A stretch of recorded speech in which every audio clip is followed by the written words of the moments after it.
Getting into the business of trucking with no experience is possible, but you have to pay attention to the steps necessary to go from zero to owner-operator.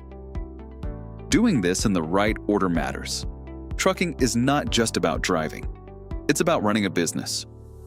This is why beginners who take on equipment ownership risk before understanding how to run a trucking business run into problems. Before you invest in trucking equipment, make sure you become familiar with how to run a trucking business. If your goal is to become an owner-operator, we at FleetSpark help you manage the business side of trucking so you can focus on driving and making money. We help you get fundable, stay compliant, and become profitable. If you're starting from zero, we help you launch your business. Get the financing you need by making your business plan and documents lender-ready. We also handle your bookkeeping and track your cash flow. We encourage you, however, to learn before you own. And the best way to do that is by first working as a company driver. This is the lowest risk entry point. By starting as a company driver, you operate a truck owned by a carrier under their authority, meaning they cover operational costs while you get paid to learn how trucking operations are managed. This matters because while you are gaining operational literacy, the carrier absorbs risks like major repairs, insurance exposure, and compliance filings. They also handle dispatch systems and back-office operations while you focus on the road. The next step is getting your commercial driving license. If you don't have a CDL yet, sponsored programs are a structured way to enter and learn inside a system.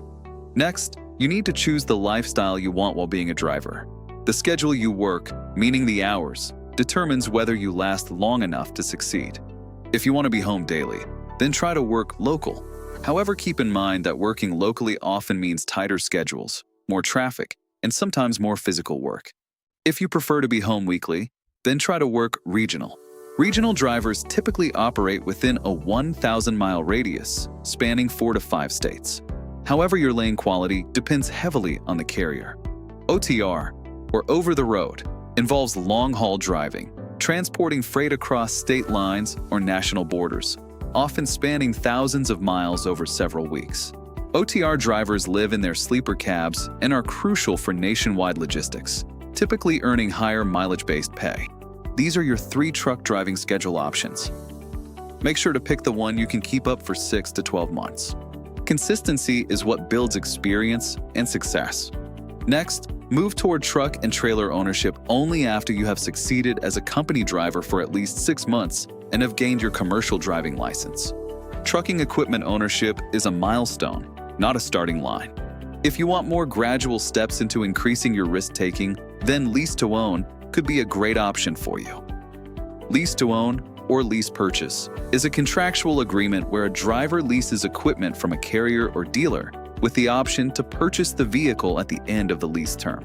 Here is our recap. Learn first by working as a company driver to minimize your risk exposure while maximizing your operational literacy.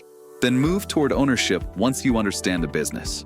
Here at FleetSpark, we help you create your business plan and match it to lender criteria, manage your bookkeeping and cash flow, and make sure that you stay operational. Use the link below to contact us.